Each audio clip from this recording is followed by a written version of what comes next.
قرآن مجید کی سورہ بقرہ میں 272 اور 273 نمبر آیت ہے کہ جس میں خرچ کرنے کے اعتبار سے لوگوں کو ترغیب دی جا رہی ہے، اور ایک مقام پہ آ کے قرآن یہ فرماتا ہے کہ وَمَا تُنْفِقُ مِنْ خَيْرٍ فَلِأَنفُسِكُمْ،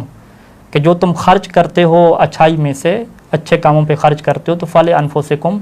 وہ تم اپنے لیے خرچ کرتے ہو، ایسا نہیں ہے کہ اس کا فائدہ دوسروں کو پہنچے، یہ تمہارے اپنے بھلے کے لیے اچھی چیز ہے۔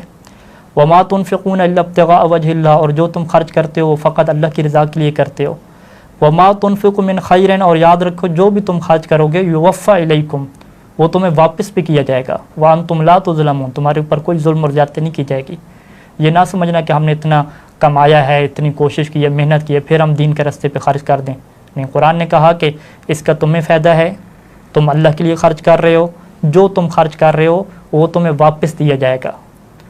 اور پھر یہ کون سے اخراجات ہیں؟ للفقراء، یہ ان فقراء کے لیے ہیں الذین احصروا فی سبیل اللہ، کہ جو فقیر کیوں بنے ہیں، کیوں فقیر بنے ہیں؟ قرآن کہہ رہا ہے کہ احصروا فی سبیل اللہ، چونکہ وہ اللہ کے راستے پہ محصور ہو چکے ہیں، وہ اللہ کے راستے میں پھنس چکے ہیں، اس طریقے سے محصور ہوئے ہیں کہ لا یستطیعون ضربا فی الارض، کہ اب وہ زمین کے اندر چل پھر کر اپنی کمائی بھی نہیں کر سکتے، استطاعت ہی نہیں رکھتے۔ سبیل اللہ ان کو جو ہے وہ اللہ کے راستے میں وہ اپنے آپ کو محصور کر چکے ہیں۔ یحسبهم الجاہل اغنیاء من التعفف، اگر امیر لوگوں کو دیکھیں تو وہ ان کو گمان کرتے ہیں اور یہ سمجھتے ہیں کہ اغنیاء یہ تو بڑے پیسے والے لوگ ہیں، من التعفف، کیونکہ ان کی عفت اور پاک دامنی کو دیکھتے ہیں۔ تعرفهم بسیماہم، اور قرآن یہ کہہ رہا ہے کہ آپ ایسے فقراء کو ان کی نشانیوں سے پہچان لو گے۔ لا یسألون الناس الحافا، اور اس کی بنیادی نشانی کیا ہے کہ وہ لوگوں سے لپٹ کر سوال بھی نہیں کرتے۔ اب قرآن مجید کیا کہتا ہے کہ وما تنفقوا من خیر، جو بھی تم اچھائی کے لیے خرچ کرو گے تو اللہ اس کو جاننے والا ہے، وہ ضائع نہیں ہوگا۔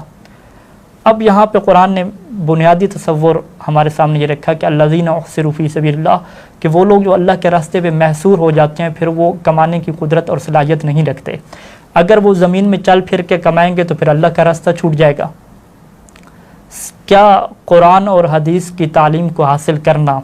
کیا محمد و آل محمد کے علوم کو حاصل کر کے اس کے ذریعے سے مکتب تشیع کا دفاع کرنا،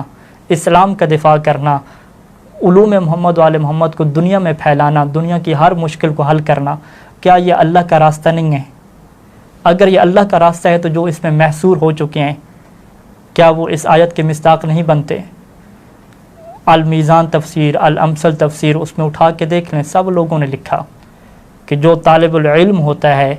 جو علم کے راستے میں اپنے آپ کو محصور کر لیتا ہے، اسے احصروا فی سبیل اللہ کہا جاتا ہے، کہ ایک ایسا فرد کہ جو اللہ کے راستے پہ محصور ہو چکا ہے، اب وہ کچھ کما نہیں سکتا۔ اگر ہم روایات کی طرف آ جائیں تو روایات میں ایک مشہور روایت تھی کہ جس میں یہ بات موجود تھی کہ جو اپنے علم کی وجہ سے کھاتا ہے وہ افتقرہ، وہ محتاج ہو جاتا ہے۔ شیخ صدوق علیہ الرحمہ نے کتاب لکھی معانی الاخبار، اس کے اندر جتنی بھی روایات تھیں ان کے جو مطلب مشکل مطالب تھے یا لوگ اس کو غلط رنگ سے سمجھ رہے تھے، ان کی وضاحت فرمائی۔ اس میں سے ایک روایت یہ بھی ہے کہ حمزہ بن حمران امام صادق علیہ السلام کے پاس آ کے یہ کہتا ہے کہ وہ کہتا ہے کہ میں نے امام صادق علیہ السلام سے یہ بات سنی کہ یقول من استأکل بعلمہ افتقرا فقلت له جعلت فداک ان فی شیعتک وموالیک قوما یتحملون علومکم۔ اس نے امام سے یہ فقرہ جو سنا کہ من استأکل بعلمہ، کہ جو اپنے علم کی وجہ سے کھائے گا، اپنے علم کی وجہ سے لوگوں سے مانگ کے کیا کھائے گا، یا کچھ بھی آپ اس کے معنی کر لیں۔ استأکل ایک مطلب ہے عقل کو طلب کرنا، کھانے کو طلب کرنا، لیکن اس کا سبب کیا؟ علم ہو، یعنی اپنے علم کی بنیاد پہ وہ کھا رہا ہے، تو افتقرہ، تو امام نے کہا کہ وہ محتاج ہو جائے گا، درست نہیں ہے۔ تو اب راوی کہتا ہے کہ میں نے امام سے پوچھا کہ میں قربان ہوں آپ پہ کہ ان فی شیعتک، کیا آپ کے شیعوں میں سے کچھ لوگ ہیں، وہ موالی کا، آپ کے چاہنے والے لوگوں میں سے قومن، ایک قوم ایسی ہے۔ اب وہ قوم کون سی ہے؟ سنیے گا، یتحملون علومکم، وہ آپ کے علوم کو اٹھائے ہوئے ہیں، یعنی اس قوم نے آپ کے علوم کو حاصل کیا ہے، یعنی علماء لوگوں کے، فقہا لوگوں کے۔ وَيَبُثُونَهَا فِي شِيعَتِكُمْ، اور آپ کے علوم کو آپ کے شیعوں میں پھیلاتے ہیں وہ لوگ۔ فَلَا يَعْدَمُونَ عَلَى ذَلِكَ مِنْهُمْ الْبِرَّ وَالصِّلَةَ وَالْإِكْرَامَ۔ اب ہوتا کیا ہے کہ جب ان لوگوں کو قوم کی طرف سے کوئی صلہ ملتا ہے، کوئی نیکی ملتی ہے، اکرام ملتا ہے، عزت ملتی ہے، تو لا یعدمون، یہ اس چیز کا انکار نہیں کرتے، ایسا نہیں ہے کہ وہ کہیں کہ نہیں ہمیں کچھ بھی نہیں چاہیے، یعنی وہ لوگ بھی یہ کر رہے ہیں۔ تو اس نے پوچھا کہ پھر مولا کیا یہ وہی لوگ ہیں کہ جو اپنے علم کی وجہ سے کھا رہے ہیں؟ فقال علیہ السلام، تو امام علیہ السلام فرمائے کہ لیس اولئک بمستأکلین، یہ وہ لوگ نہیں ہیں کہ جو علم کی وجہ سے کھا رہے ہیں۔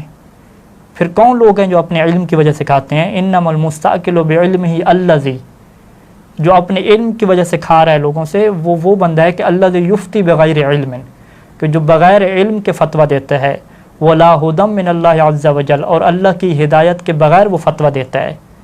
لیبطل بہ الحقوق، تاکہ اس کی وجہ سے لوگوں کے حقوق کو پامال کر دے، طمعا فی حطام الدنیا، وہ دنیا کے مال کی اور دنیا کے ساز و سامان کی لالچ رکھنے والا ہے۔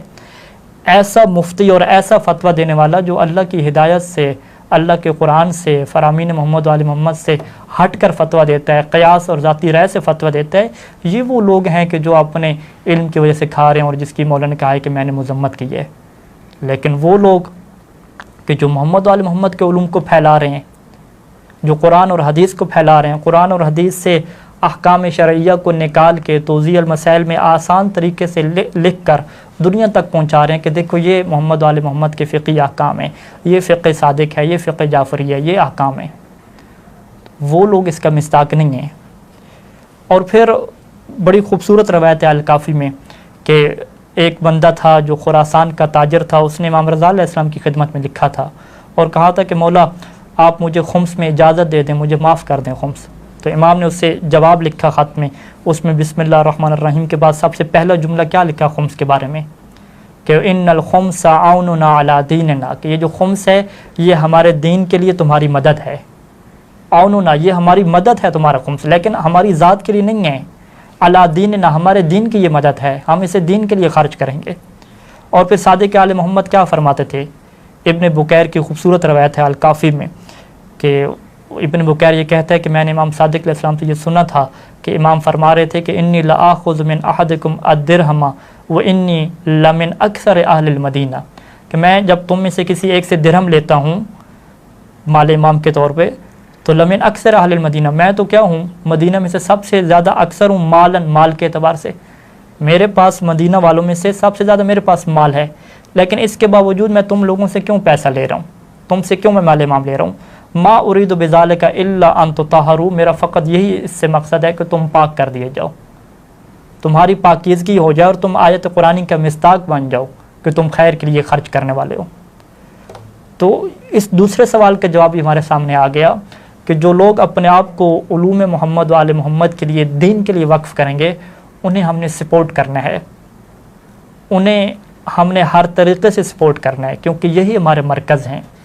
یہی ہمارے ترجمان ہیں۔ اگر ہم ان کے اوپر سپورٹ نہیں کریں گے تو صادق آل محمد کے جملے کے مطابق ہماری طہارت ہی نہیں ہو سکتی۔